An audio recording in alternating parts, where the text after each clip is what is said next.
अस्सलाम वालेकुम जी, की हाल चाल है? ठीक ठाक हो? अच्छा यार गल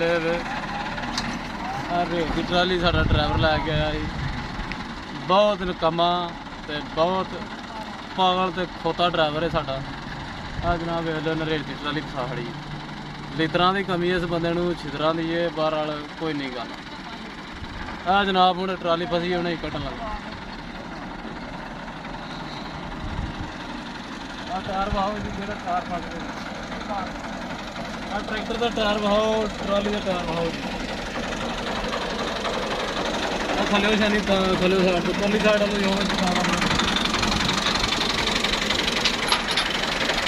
ये जनाब बहुत छोटा ड्राइवर है, इन्हें फाड़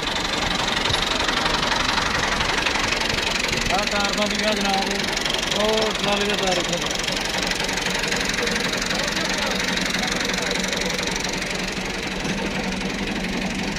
चलो जी संगल पाते तो वो संगल पान लगा,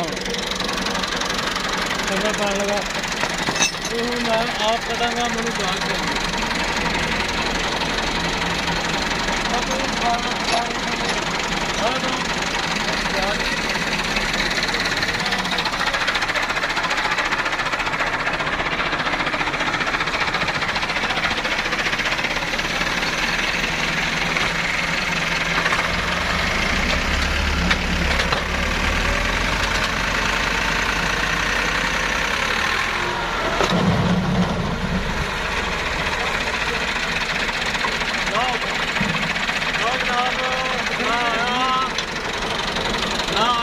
ट्राली निकली है, नहीं तो इन्होंने पर सारी दिहाड़ी लगे रहेंगे तो नहीं निकलती। ये गल तुहानू किसी ने दसी जानी है।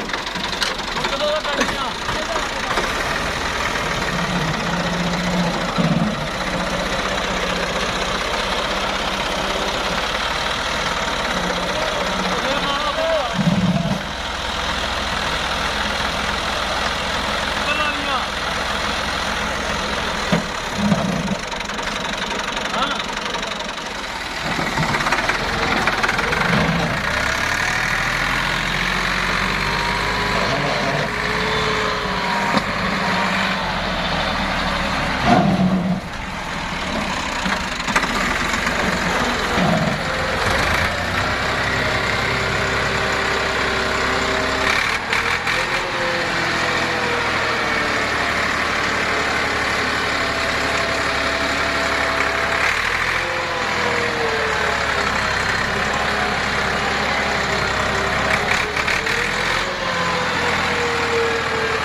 पिछे हो जा, नहीं पिछे हो जा।